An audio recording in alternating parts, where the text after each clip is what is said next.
자, 여러분 인사드리고 시작하겠습니다. 예.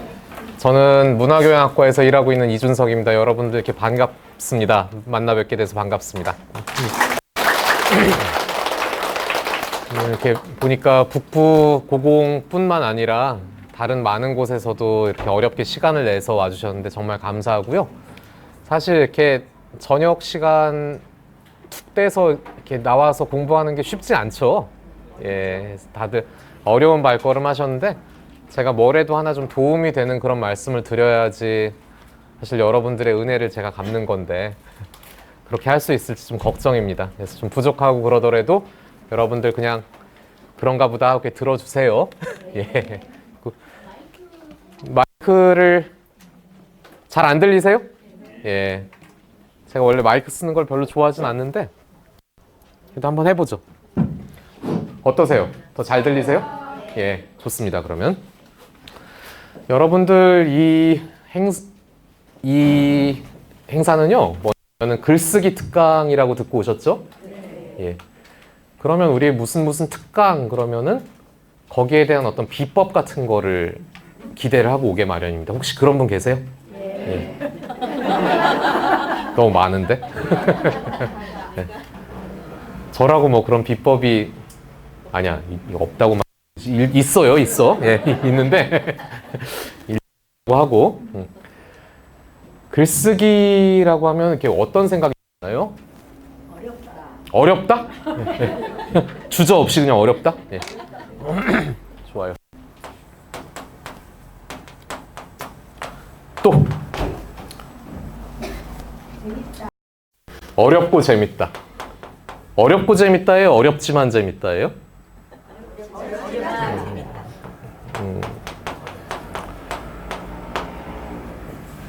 저는 어렵고 재밌다라고 쓰겠습니다. 네. 그 다음에 또 아무거나 생각나는 대로 말씀하세요. 생각을 정리할 시간을 갖게 된다. 예. 그럼 글쓰기를 통해서 얻는 어떤 장점 같은 거네, 이거는요. 생각을 정리할 수 있는 어떤 계기를 주는 거니까. 예. 그 다음에요. 어떻게 써야 되는지 몰라.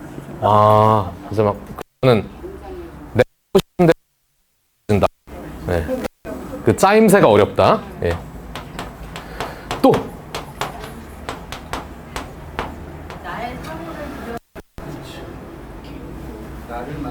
나의 사고를 내가 들여다볼 수 있다.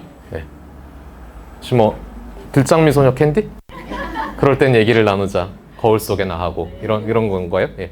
나를 들여다볼 수 있다. 그거 이거랑 비슷한 거 아니에요? 내 생각을 좀 정리해 볼 수 있다. 예.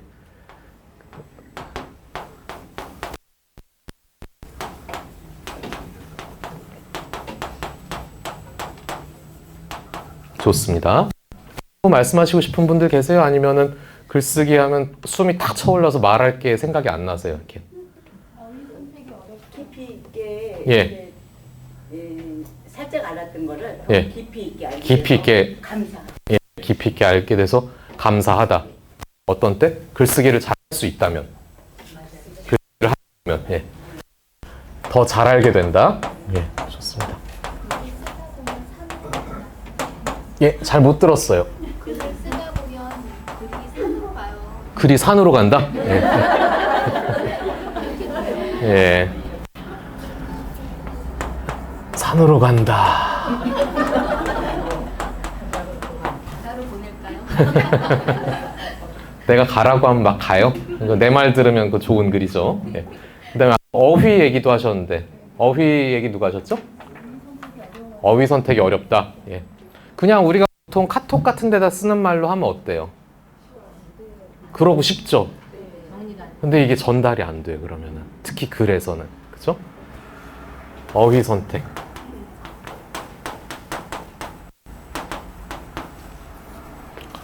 와, 벌써. 근데 사실 많은 것들을 말씀하셨어요. 제가 글쓰기 특강을 하면서 여러분들에게 애로사항 같은 것들을 먼저 듣고 또 말씀도 드리고 하는데 사실 쉽지 않습니다. 어렵다라고 말씀하신 게 제일 솔직한 표현이에요.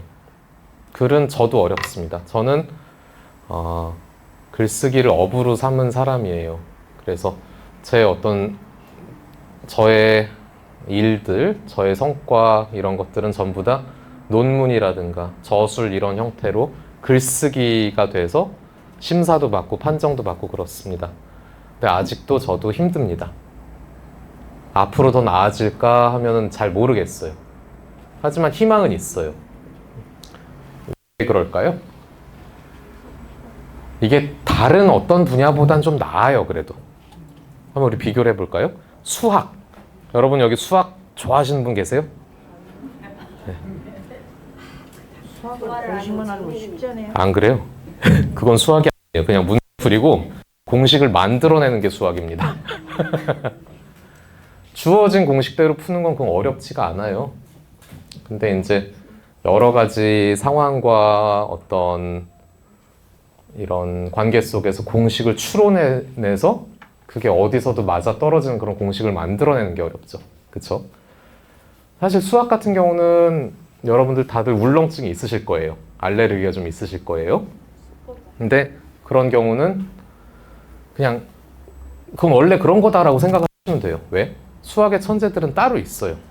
또 그 친구들은 보면 5살, 6살 때부터 보통 싹이 보입니다. 예를 들어서 옛날에 이제 수학 천재 가우스 같은 사람들은 초등학교 때 선생님이 1부터 100까지 다 더해라 하고 자기는 좀 쉴라 그랬더니 한 3초 만에 답을 내버렸어요. 네. 어떻게 답을 냈죠? 1부터 100까지를 나열을 한 다음에 1이랑 100을 더하면 100일이잖아요. 그 다음에 그 안쪽에 2랑 99를 더해도 100일입니다. 3이랑 98을 더해도 100일이에요. 그럼 똑같은 그 100일의 값이 50개가 있는 거예요. 5050입니다 하고 얘기를 해요. 이런 애들은 따로 있는 거예요. 그리고 보통 20살에서 한 30살, 30대 이럴 때 꽃을 피우고 그 다음에는 대단한 발견들을 못 해요. 바둑은 어떨까요? 바둑도 한 40 넘어가면 잘 못 둬요. 기재가 꺾여요. 막 17, 25 이럴 때 잘해요. 네. 운동은 어떤가요? 운동도 그래요. 네. 남들이 꽃을 피울 나이에 이 사람들은 은퇴를 해버려요, 보통. 그리고 어릴 때만 잘하는 것도 있고, 뭐 체조, 피겨스케이팅 이런 것도 있고. 타고납니다, 이런 거는. 타고난 사람들이 노력까지 열심히 해서 세계적인 그런 학자도 되고 운동선수도 되고 하는 거예요. 글쓰기는 달라요. 글쓰기는 타고나는 거랑 제일 거리가 멉니다. 글쓰기에는 그래서 핑계가 안 통해요. 잘 못한다? 그럼 내가 많이 안 쓴 거예요. 아까 제가 수업 시간에도 설명했었죠? 핑계 대서 성공한 사람은 김건모밖에 없어요. 네. 이런 걸로 핑계 대면 안 되는 거예요. 글쓰기는 하면 할수록 조금씩이라도 늘어요. 그 증거를 한번 대볼까요? 여기 4학년 학우님 계신가요?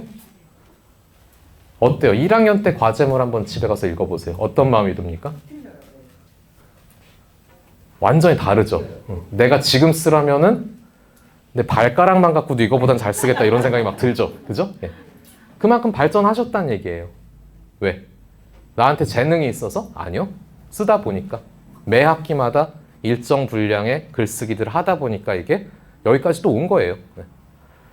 그러니까 여러분은 안심하시라고요. 이게 재능에 의해서 결정되는 거면은 특강도 소용이 없습니다. 팔자를 탓해라 이럴 수밖에 없어요. 하지만 이거 아닙니다. 그런 거 아니에요. 하다 보면은 한 만큼 느는 거예요. 자, 그리고 그러면은 글쓰기 이렇게 좋은 건 알겠다. 근데 왜 어렵지만 재밌는 게 아니라 어렵고 재밌는 건가? 이게 당연해요, 이거는. 쉽고 재밌는 거 있어요? 쉬운 건 다 시시합니다. 다 시시해요. 보람도 없어요. 그건 아이들 하라고 하고요. 우리는 대학생들이에요. 물론 일반 대학처럼 우리가 하루 종일 학교 가서 강의실에서 강의 듣고 도서관에서 공부하고 이런 건 아니죠. 하지만 우리는 그 사람들이랑 공부하는 매체의 차이만 다를 뿐이지 수준이 다른 건 아닙니다. 우린 우리 공부를 하는 거예요. 그리고 보람 있는 그런 공부들을 해요. 그건 다 나름대로 어려워요. 철학에도 어렵고 인간과 과학도 어려워요. 쉬워요? 예, 인간과 과락. 죄송합니다. 예. 아무튼 어려워요. 하지만 그걸 통해서 내가 배우고 또 보람도 느껴요. 쉬운 것들은 시시합니다. 시시한 것들은 우리한테 그런 보람을 못 줘요. 금방 지루해져요. 그래서 어렵지만이 아니라 어렵고입니다. 어렵고 또 재밌는 거예요. 어렵기 때문에 또 재밌는 거예요. 생각을 정리한다. 이거는 글 쓰는 중요한 기술 중에 하나입니다. 이건 좀 이따 설명할 거고요. 짜임새도 마찬가지고요. 더 잘 알게 된다도 마찬가지예요. 산으로 간다? 이건 저도 어떻게 도와드릴 수가 없어요. 예. 못 가게 막으세요, 일단. 예. 예. 그 다음에 어휘 선택. 이런 것들은 좋은 것들을 많이 읽어봐야지 우리가 할 수 있는 겁니다. 그냥 무에서 나오진 않아요.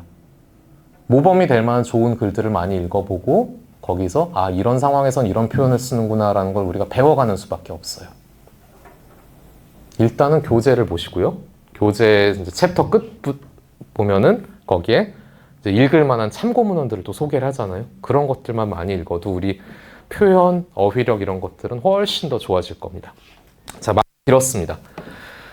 그 마지막으로 제가 이제 본론에 들어가기 전에 본론이 벌써 기네요. 본론에 들어가기 전에 해야 될 일이 우리 문화교양학과에서는 왜 졸업 논문을 이렇게 계속 부여잡고 있느냐 그걸 설명입니다. 불만이 많으시죠?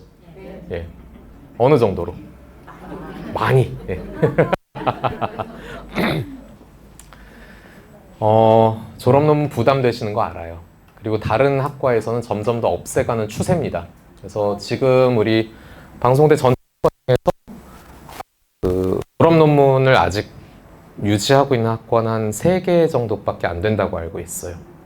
근데 다른 학과는 또 졸업 논문 대체도 많이 돼요. 어떤 무슨 자격증을 따면은 졸업 논문에 준하는 걸로 한다 해서 이제 안 쓰는 경우들도 많아요. 근데 하지만 우리는 그런 경우가 별로 없습니다. 많지 않습니다. 왜 이게 필요하냐면요. 동어 반복이긴 하지만 꼭 필요하기 때문에 우리가 필요하다고 말합니다. 해도 되고 안 해도 되는 거면은 우리가 이렇게 굳이 하지 않아요. 우리는 여기에 공부를 하러 왔어요. 대학에. 방송대 문화교양학과에서 공부를 하고 또 여러 가지 공부들을 합니다. 특히 대학 밖에서 우리가 대학 밖에 있을 때 대학생들이라면 이런 걸 공부하겠거니 하는 그 모든 것들을 엑기스를 뽑아서 공부를 합니다. 역사, 문학, 철학, 신화, 고전, 사회학, 여성학, 그 다음에 과학까지 여러 가지들을 우리가 공부를 합니다. 그럼 그 공부는 우리가 해온 그 공부는 어떻게 한번 또 매듭을 짓고 앞으로 우리가 더 나갈 수 있을까요? 졸업장이 그런 역할을 해주나요? 아니요. 그건 그냥 하나의 종이에 불과해요. 우리는 우리가 스스로 시작한 공부를 우리 스스로 한번 중간 점검을 하고 매듭을 지은 다음에 앞으로 더 나아갈 수 있는 그런 선택의 여지가 있어요. 그 계기가 바로 졸업 논문입니다. 예를 들어서 내가 몇 학년 몇 학기에 썼던 어떤 과제물이 내 마음속에 많이 남아있는데 그걸 한번 다시 들여다보면서 확장을 하고 깊이 있게 다시 수리를 해버리면 그게 졸업 논문이 될 수도 있고 아니면은 공부를 이렇게 저렇게 해서 내가 배움을 통해서 이만큼 컸다, 성장을 했다, 더 좋아졌다. 그러면은 그 삶을 다시 한번 되돌아봐도 훌륭한 졸업 논문이 되는 겁니다.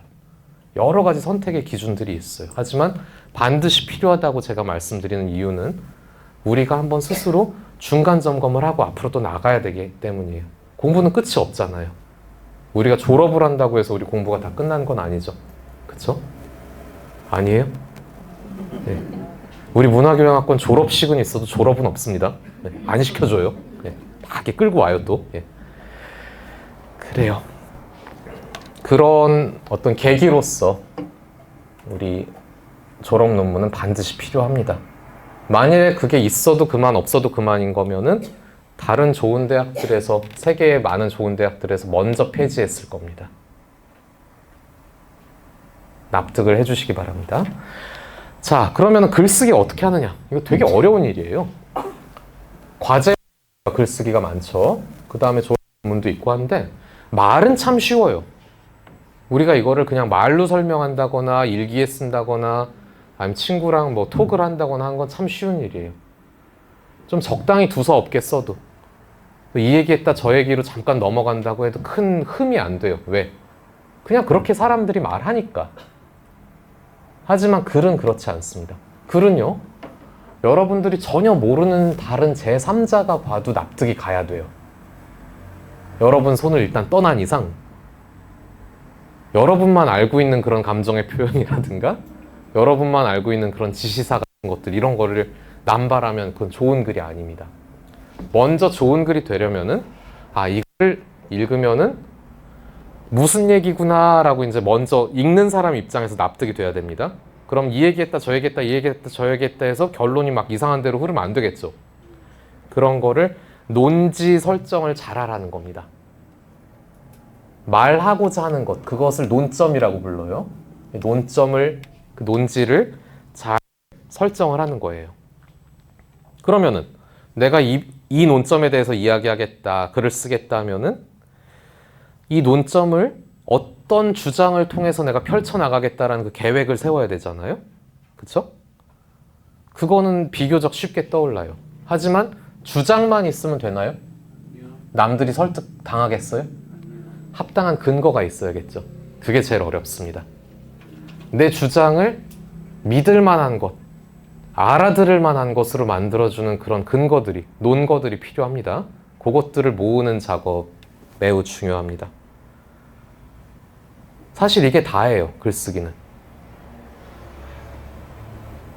근데 이 모든 과정보다 더 중요한 것은 글쓰기의 마음가짐입니다. 우리는 지금 학술적인 글쓰기에 대해서 말하고 있어요. 일기나 수필이 아닙니다.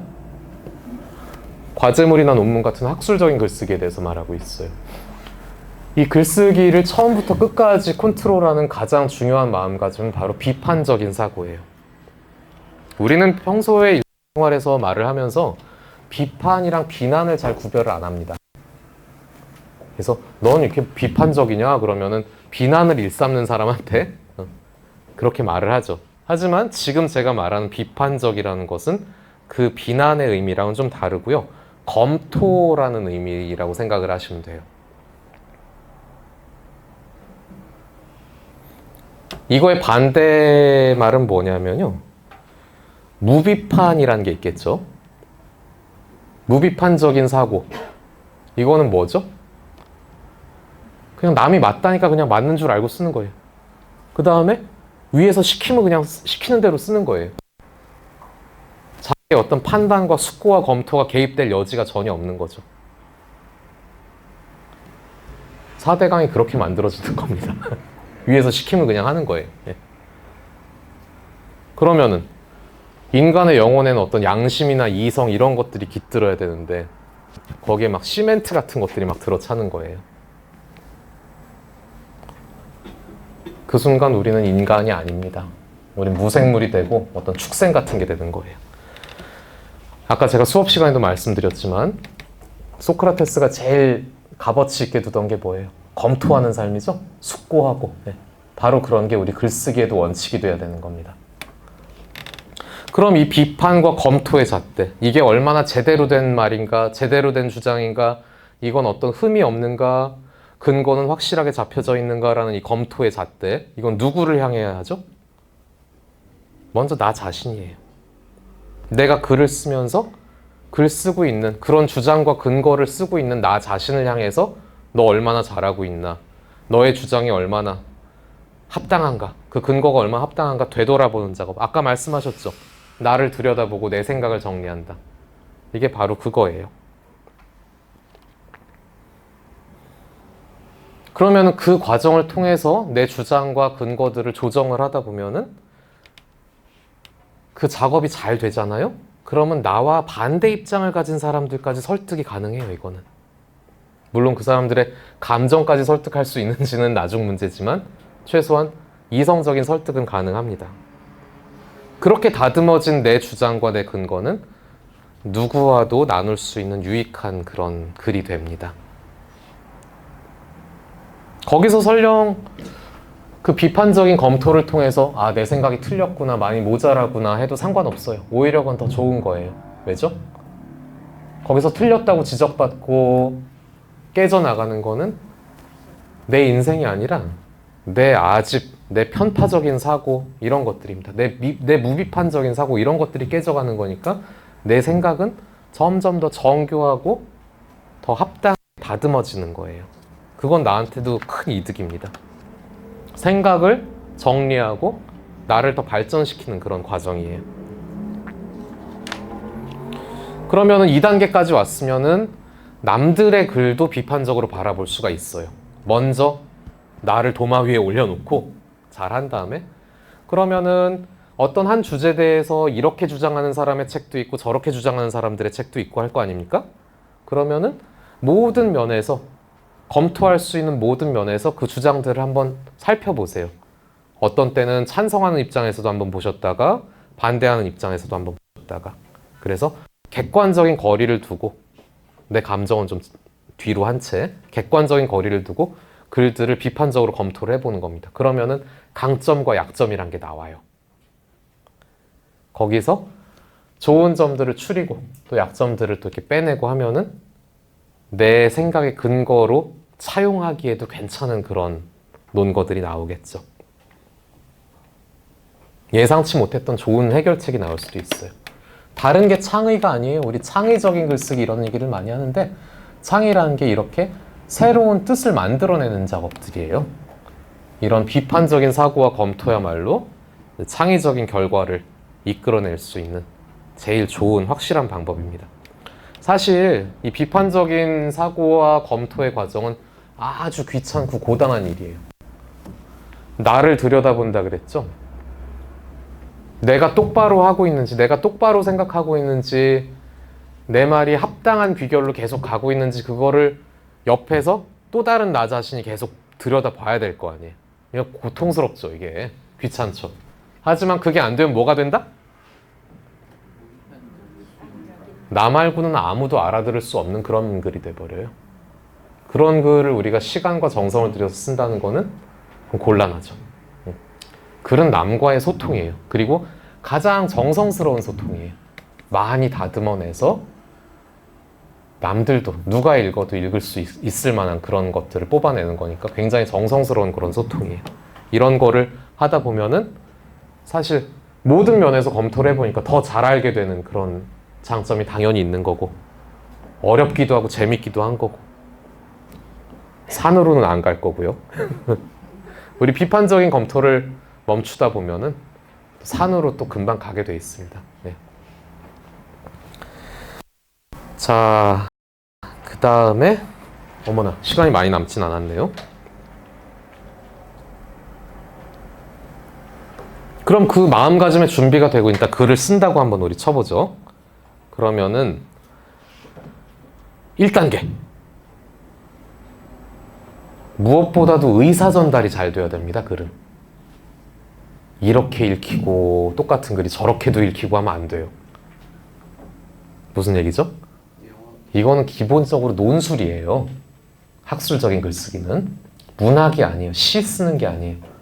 시라는 거는 시어 단어 하나하나가 막 이런 의미를 가질 수도 있고 저런 의미를 가질 수도 있죠. 그러면서 해석의 풍성함 같은 게 나오고 문학적으로는 값어치가 있을 수 있습니다. 하지만 학술적인 글쓰기가 그러면 그건 곤란해요. 그러니까 명료해야 됩니다. 누가 어떤 마음을 가지고 읽어도 뚜렷하게 그렇게밖에 해석이 안 되게 그렇게 우리가 분명하게 써줘야 됩니다. 약간 건조하게 쓸 수밖에 없어요. 그래서 너무 감정에 치우치면 곤란합니다. 그러니까 내 글을 또 읽어보면서 아, 이거는 비판적인 우리 사고로 내 글을 검토해 볼 때 이렇게도 읽히겠다 저렇게도 읽히겠다는 부분이 있으면 그거는 내 논술의 결함이 돼버리는 거예요. 그런 부분은 누가 읽어도 오해의 여지가 없이 마치 계약서를 쓰듯이, 그죠? 계약서 이런 거 보면은 오해의 여지가 있으면 안 되잖아요. 그거는 그럼 법적인 다툼이 나중에 생기겠죠. 그러니까 그렇게 쓰듯이 쓰시면 좋아요. 근데 그런 실수들을 많이들 하는데 그런 경우는 주로 이제 자기중심적인 사람들이 많이 저지릅니다. 내가 이렇게 말해도 남들은 다 알아듣겠지 하는 그런 사람들. 멀리서 생각하지 마시고 직장 상사들 한번 찾아보세요. 그런 양반들 있죠?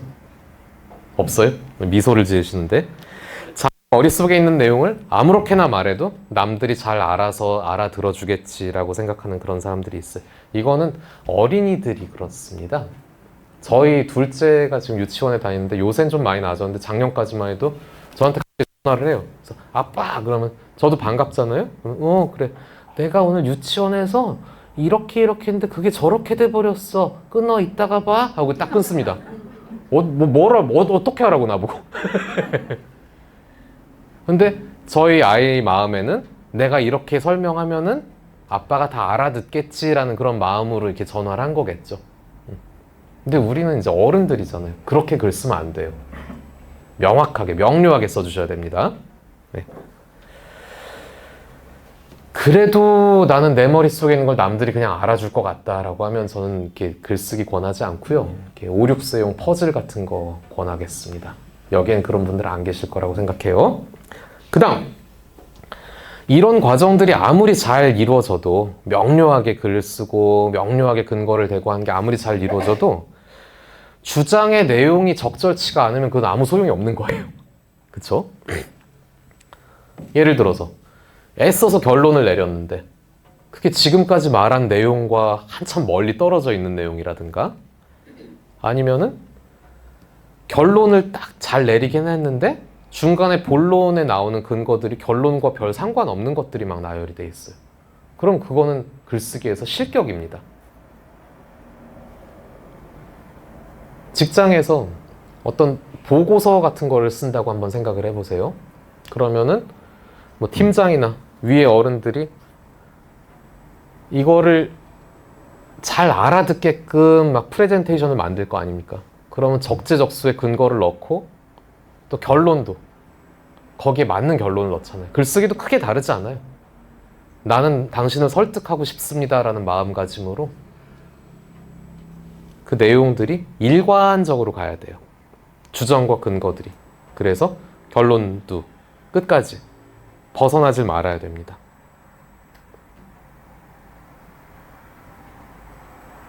여기까지 이제 준비가 됐으면은 좋은 글쓰기 기본은 다 됐다고 볼 수가 있어요. 그럼 이제 좀 더 세부적인 절차들이 필요한데 뭐 이런 걸 비법이라고 하면 비법이라고 할 수 있겠죠. 근데 사실 별거 아니에요. 먼저는 중요성을 들 수가 있습니다.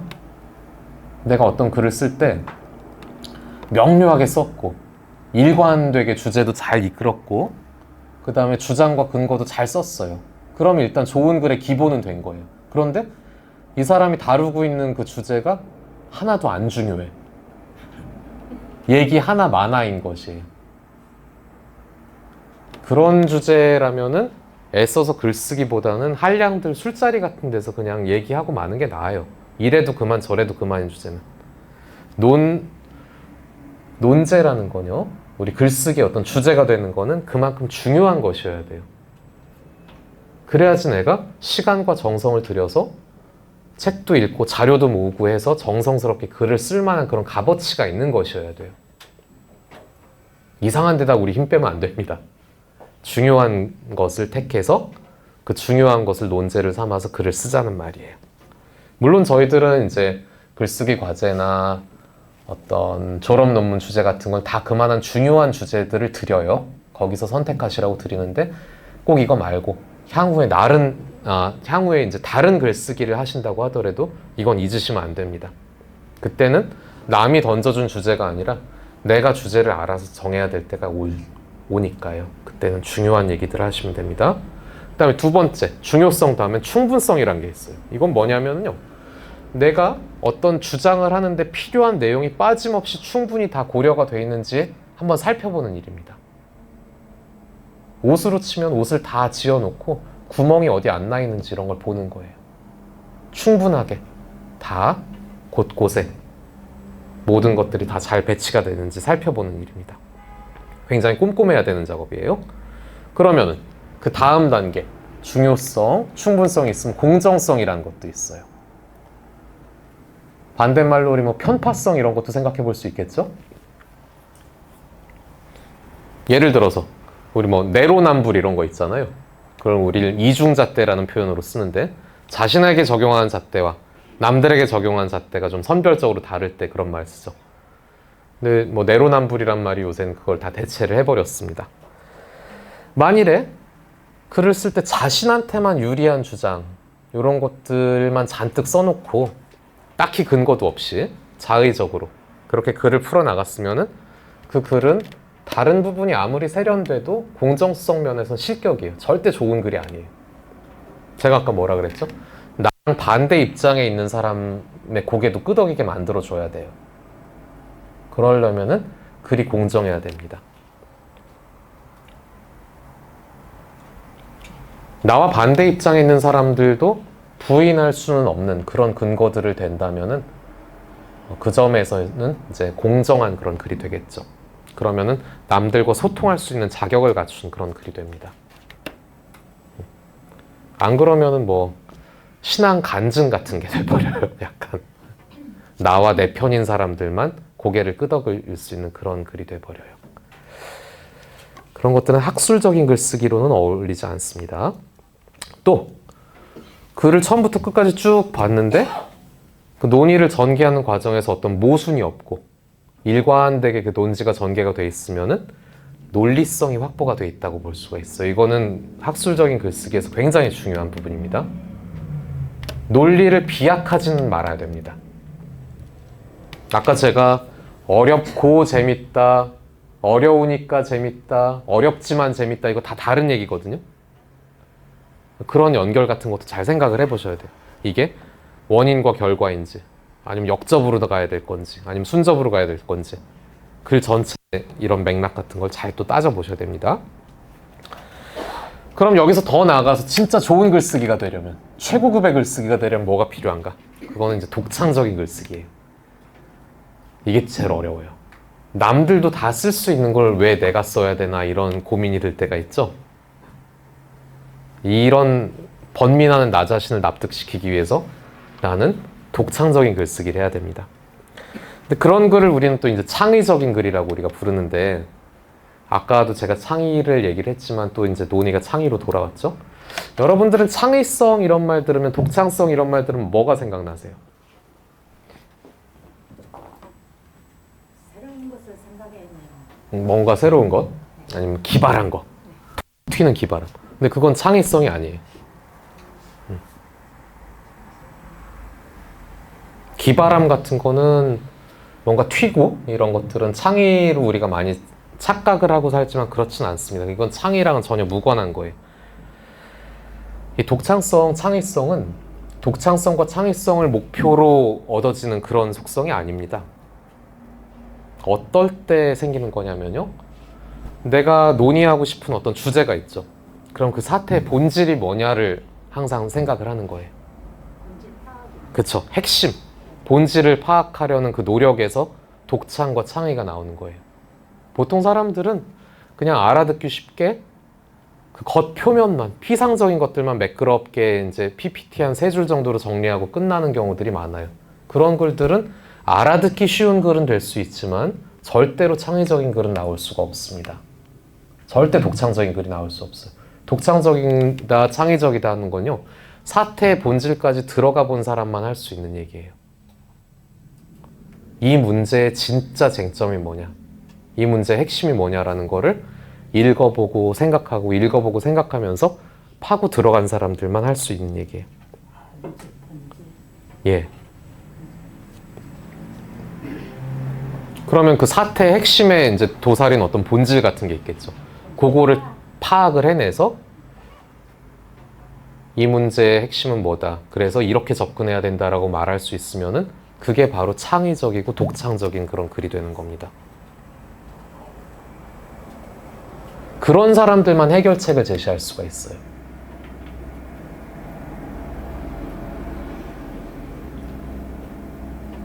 그 문제를 해결할 수 있는 해결책은 본질에 가당한 사람들만 제시할 수가 있어요. 아무리 겉핥기 해봐야 소용없습니다. 그쵸? 네. 그럴 때 창의성, 독창성이 나오는 거예요. 그런 글들은요, 해결책까지 보통 제시를 잘해주는 경우가 많아요.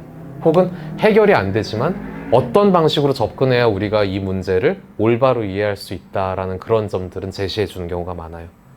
여러분들도 그런 글을 목표로 해서 쓰셔야지 됩니다. 저는 내일부터 그렇게 쓰겠습니다. 그런 과정에서 톡톡 튀는 기바람 이런 거는 아무 역할을 못 해요. 끊임없이 생각해보고 탐구해보고 내가 모르면 그 분야에 대해서 더 읽어보고 조언을 얻고 나도 또 생각해보고 하는 그 과정에서, 그 진지한 과정에서 솟아나는 거지, 이렇게 탁탁 튀는 그런 기바람 같은 거는 이런 데 쓰는 게 아닙니다. 그런 건 다른 데 쓰면 좋아요. 자, 그럼 우리 이제 슬슬 정리를 할 때가 됐는데요. 글을 쓰는 순서에 대해서 제가 말씀을 드릴게요. 먼저는 제가 아까 이제 잠깐 말씀을 드렸는데 내가 무엇에 대해서 쓰겠다라는 걸 이렇게 정해야 돼요. 예를 들어서 졸업 논문이다. 그러면은 A, B, C, D, E, F, G 하고 그 영역들이 다 있습니다. G 같은 건 이제 철학이고. 그러면은 근데 그것도 제가 드릴 수는 없죠. 가구님은 철학으로 쓰십시오. 이렇게 해드릴 수가 없잖아요. 그런 자율성 정도는 우리가 있어야 되는 거 아니에요? 그렇죠? 네. 짜기만 해놓으면 나오는데 그게 안 돼. 일단 맨 먼저 해야 될 거는 내가 뭐에 대해서 쓰겠다라는 그 논지 설정 같은 건 해야 돼요. 그 다음에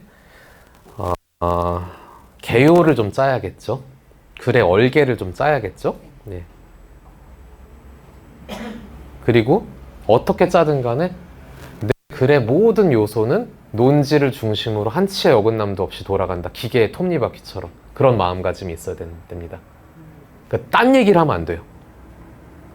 조금 건조하고 퍽퍽할 수는 있겠지만 논지를 중심으로 해서 일관된 글이 훨씬 더 값어치가 있지, 이 얘기도 했다가 저 얘기도 했다가 이제 막 왔다 갔다 한 그런 산만한 글들은 남들이 읽을 때 별로 좋지가 않습니다.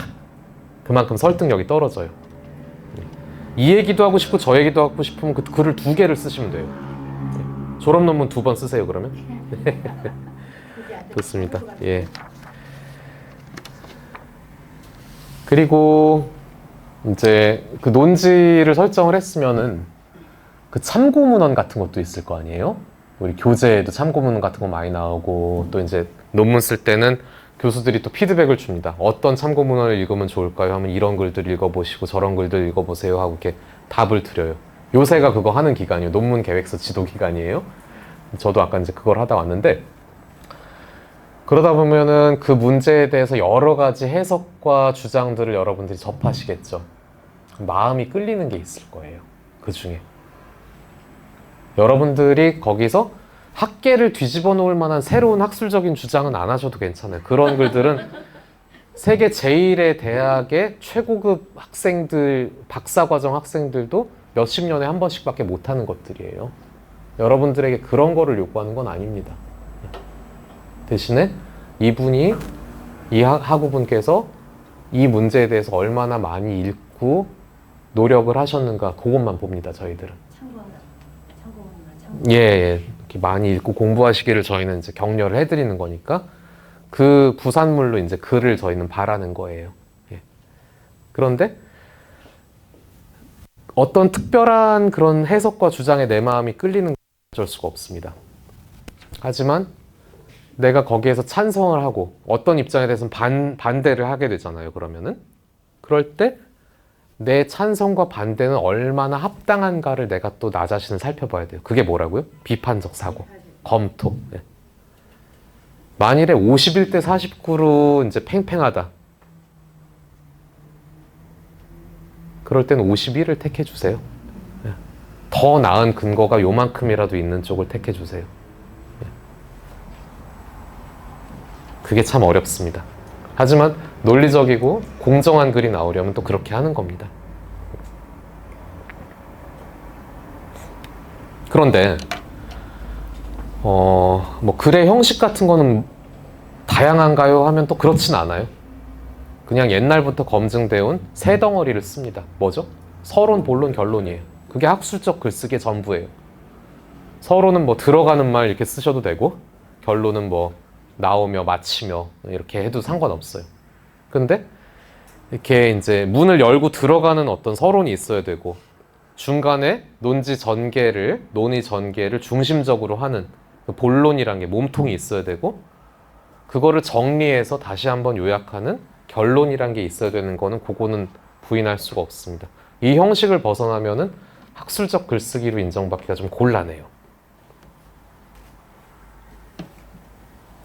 분량 조절은요, 전체를 만일에 우리가 10이라고 하면은 본론을 한 5 정도로 하세요. 전체 한 절반 정도로. 그 다음에 서론과 결론을 나머지 5를 절반으로 나눠서 2.5, 2.5 이렇게 하시면은 이상적입니다. 근데 꼭 거기에 너무 엉배이실 필요는 없고, 본론이 6이 될 수도 있어요. 근데 본론이 7, 8 이러면은 서론과 결론이 너무 빈약해져 버려요. 빈약해지면 왜 안 되느냐? 안 돼요. 서론에서는요, 이 글을 처음 접하는 사람이 이 글을 읽어야겠다는 마음이 들어야 됩니다. 나는 이런 주제로 이야기를 하려고 하는데 이게 왜 이렇게 중요한 주제냐 하면은 하고 자기가 설명을 해줘야 돼요. 그래서 나는 본론에서 이런 얘기를 할 거야 하고 운을 다 띄워줘야 됩니다. 그럼 그 서론도 어느 정도의 분량이 있을 수밖에 없어요. 그러면은 본론에서는 서론에서 이런 걸 이야기할 거야 라고 약속한 것들을 또 순서대로 써줘요. 근데 여러 가지 주장들이 있겠죠? 그건 아까 말한 대로 근거들을 합당하게 탁탁 맞춰가면서 이렇게 넣는 겁니다. 결론에서는 본론에서 얘기했던 수위를 넘지 않는 선에서 주장을 다시 한번 되풀이를 하고, 하지만 조금 다른 표현이 있으면 더 좋죠. 똑같이 앵무새처럼 긁어다 붙일 필요는 없고, 그러면서 어떤 해결책 같은 것들이 있으면 또 제시도 해보고, 어떤 이 글을 통해서 이 글을 쓰면서 얻은 의의 같은 것들을 조금 쓰시는 것도 괜찮고 합니다. 그러면 글 쓰는 순서는 어떤가요? 이게 사람 잡아요. 순서가 없어요. 머릿속에서는 처음에 글 쓸 때 논지전개, 어떤 얼개로 쓸 것인가 이 정도만, 큰 틀만 생각을 하시고 뼈만 생각을 하시고요. 인대랑 근육은 나중에 붙이는 거예요. 마치 퍼즐 맞추듯이 하시면 돼요. 퍼즐을 위에서부터 아래로, 좌에서부터 우로 이렇게 맞추진 않죠. 하다 보면은 이쪽 먼저 맞출 때도 있고, 여기와 전혀 상관없는 다른 부분을 또 이제 2-3개씩 연결할 때도 있어요. 그게 나중에 전체 그림이 되면 하나의 퍼즐에서 어떤 부분들이 되는 거예요. 글쓰기도 마찬가지입니다. 생각나는 순서가 논리정연하진 않아요. 내가 본론에서 1번, 2번, 3번, 4번을 얘기할 건데 1, 2, 3, 4 순으로 생각나진 않습니다. 그건 누구도 그래요. 4번이 먼저 생각날 수도 있어요. 그럼 4번을 한참 쓰고 있다가 자료들을 보다가 2번이 불현듯 생각날 수도 있어요. 그리고 결론엔 이걸 써줘야겠구나 하면 결론이 갑자기 생각날 수도 있어요. 그런 것들을 다 따로따로 메모를 해놓으세요. 나중에 합치는 거예요. 그러니까 스마트 기기가 익숙하신 분들은 이제 화장실에도 그런 걸 갖고 들어가시면 좋아요.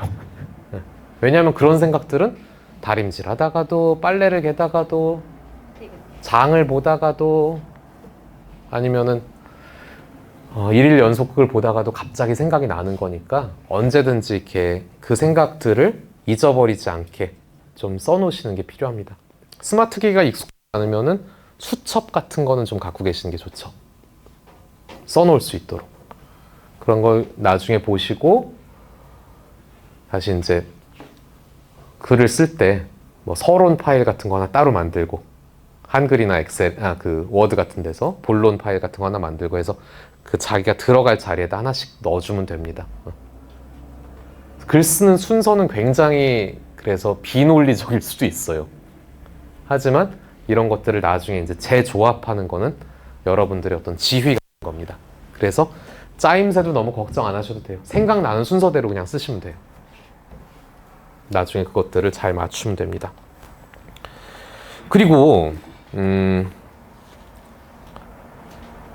많이들, 저도 아직도 실수하고 있는 거고 많이들 실수하는 게 어떤 사람의 어떤 학술적인 주장에 대한 반박 같은 걸 할 때가 있잖아요. 물론 나도 근거를 대서 반박을 하죠. 근데 그때 어조가 너무 공격적인 분들이 있어요. 이건 싸우자고 하는 게 아니에요. 원수끼리 막 결투를 하는 게 아니에요. 반박은 반박이고 상대방을 막 파멸시키고 막 인격을 모독하고 이런 건 또 다른 얘기예요. 우리는 그러려고 글 쓰는 건 아닙니다. 그러니까 반박을 하되 반박에 필요한 그 주장과 근거만 건조하게 쓰시면 돼요. 이건 명심해야 됩니다. 글쓰기의 목적은 설득이지 상대방과의 전쟁이 아닙니다. 네. 웃는 얼굴로 쓰세요. 네.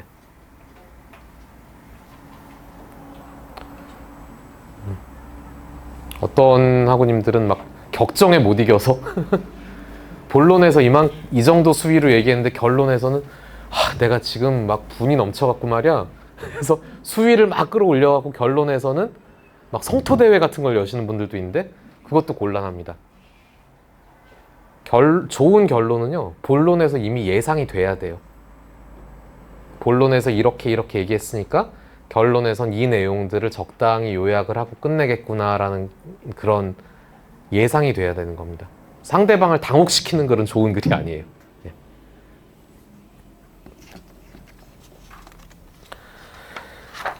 자, 뭐 제가 여러 가지 얘기를 했는데 좀 시간도 적고 그래서 제가 세밀하게 하나하나 얘기는 다 못했어요. 하지만 제가 무슨 말씀을 드리고 싶은지는 아시겠죠? 예. 근데 여러분들 졸업 논문 너무 걱정은 마세요. 저희가 물론 좋은 논문들을 모아서 나중에 학술제 때 이번에 11월 2일에 경남 진주에서 학술제가 있는데 그때 이제 한 편씩 이번엔 6편을 발표를 하게 하는데 그 6편 안에 못 들면은 졸업 논문 통과가 안 되는 아니 그렇지 않아요? 예. 이렇게 이제 정성 들여서 잘 쓰신 분들도 있다라는 것들을 저희가 같이 나누고 싶어서 이제 잔치를 여는 거고 그거는 여러분들 한 분 한 분 쓰신 글들은 저희가 다른 일들이 막 이렇게 겹쳐 있어도 먼저 그걸 봐요. 졸업 논문 지도 칸으로 들어가서 어떤 계획서를 내셨는가 그래서 어떤 점들을 좀 수정하고 보완하시면 더 좋을 건가 아니면 잘 쓰시고 계시는구나 하고 저희가 한마디라도 더 격려해드리고 싶고 또 이제 더 좋은 그런 방법들이 있으면 알려드리고 싶고 해요. 그러니까 저희들을 활용을 하세요. 교수들을 활용을 하세요. 저희들은 그런데 쓰이라고 있는 사람들입니다. 여러분들은 그런 걸 요구하실 권리가 있어요. 그게 저희의 큰 임무 중에 하나인 학생 지도입니다. 그러니까 글쓰기 혼자 하시는 거 아니에요. 어떤 선생님들이랑 이렇게 지도 교수로 매칭이 돼서 하시던 간에 저희들은 항상 정성껏 도와드릴 준비가 돼 있으니까 저희들을 잘 활용하시고 또 우리 방송대 공부하실 때 좀 아쉬운 것들 있잖아요. 교수와의 어떤 1대1 관계 이런 것들 그런 거를 이번에 좀 누리자라는 그런 마음으로 하셔도 괜찮아요. 예, 저희들을 많이 활용을 하시고 또 지식을 얻어 가시면서 또 내가 갖고 있었던 지식을 남들의 책과 논문과 주장 이런 것들을 보면서 좀 더 객관화해보고 그러면서 또 한 발짝 앞으로 나아가고 또 사태의 본질을 글을 쓰면서 바라다 볼 수 있는 그런 능력을 얻을 수 있다면은 그건 여러분들에게 큰 보람으로 남을 거라고 생각합니다. 그래서 저희가 졸업 논문을 못 버려요. 한번 우리 졸업하신 선배님들 한번 찾아가서 물어보세요. 졸업 논문에 대해서 어떻게 생각하시는지. 다 보람이 있었다고 하실 거예요. 처음에는 엄두 안 났지만 쓰고 나 보니까 참 좋더라. 그 졸업 학위를 받아서가 아니에요. 그 과정이 좋으셨던 거예요. 네. 자, 그러면 저는 오늘 이만 하고요. 또 질문 있으세요? 주제는 언제 시나요? 저희는 2학년인데. 주제는요. 우리 학사 일정에 따라서 이제 주제를 논문을 쓰실 분들은 이제 우리 학사력을 잘 보시면 돼요. 학사 일정에 따라서 논문 계획서를 이제 제출하는 그런 때가 있어요. 매 학기 있어요. 근데 그러면은 유형별로 A, B, C, D, E, F, G 유형별로 어떤 논문을 졸업 논문으로 쓸 수 있다는 것들이 여러 가지가 나옵니다. 그러면은 그 중에서 나와 제일 잘 맞는 부분을 택하면은 지도교수 선정이 또 자동적으로 될 수가 있고요. 또 그래서 그 논문 계획서를 이렇게 난 이런 글을 쓰겠다 해서 서론에는 어떻게 하고 본론은 이런 것들을 하고 또 결론 어떻게 내겠다고 그 얼개를 써서 개요를 써서 저희들한테 계획서로 시스템에 올려주시면 저희들이 또 이제 수정도 해드리고 보완도 해드리고 또 격려도 해드리고 합니다. 학년에 상관없이 학사 일정을 보고 본인이 선택을 하여서 너무 일찍 쓰진 마세요. 번민을 미리 끌어안진 마세요. 예. 예, 예. 지금 3학년 학우님들 하시는 분들 꽤 많고 또 이제 5학년, 6학년 학우님들도 많이 하고 계세요. 예. 여러분, 그리고 제가 이거 글쓰기 특강과 전혀 좀 무관한데 4년 안에 졸업을 해야겠다는 그런 강박은 갖지 마세요. 형편에 따라 다를 수도 있는 거예요. 갑자기 뭐 아이들을 양육하시는 분들이라면은 아이들 성장하는 사정에 따라서 내 공부 시간이 이제 방해를 받을 수도 있는 거고 그만큼 안 날 수도 있는 거고, 가게나 사업이나 회사에 다니시는 분들은 그 업무 상황에 따라서 또 다를 수도 있는 거 아닙니까? 또 자기 건강 사정에 따라 다를 수도 있는 거고. 그러니까 너무 욕심내실 필요 없고요. 대신에 중간에 주저앉지만 마세요. 끝까지 하시면 또 다 오실 수 있습니다. 저희가 사실은 그 말씀 드리고 싶어서 제가 왔어요. 끝까지 오시면 다 하실 수 있어요. 열심히 했는데 떨어지신 분들은 안 계시거든요. 떨어지는 분들도 계세요. 누가? 밖에 이제 상업 자료 같은 거 표절 그냥 쓱 해다가 붙이시는 분들은, 그런 분들은 좀 곤란할 거예요. 저희들도 드리고 싶지만 드릴 수가 없습니다. 그런 분들에게는. 자, 또 다른 질문 있으세요? 이런 특강이 좀 자주 있었으면. 그쵸. 저도 얼마나 좋은지 몰라요. 오늘 합법적으로 오늘 육아와 가사를 제가 한 2시간 면제를 받았는데. 예. 그럼 어떻게 하시면 되냐면요. 우리 고공이시죠? 우리 김희세 대장님 있죠? 그분을 이제 막 압력을 넣으세요. 우리 뭐 어떤 주제로 특강을 한번 하자. 이렇게 하면은 그분이 저희한테 뭐 공문을 보내시고 연락을 하시면은 저희들이 이렇게 올 수가 있습니다. 사정이 된다면. 그래서 실제로도 부족한 부분들에 대한 특강 같은 것들을 몇 번씩 하고 있어요. 그렇죠, 오정현 학우님? 예. 주제는 이제 저희는 다른 과랑 다르게 교수 한 명이 한 과라고 생각을 하시면 돼요.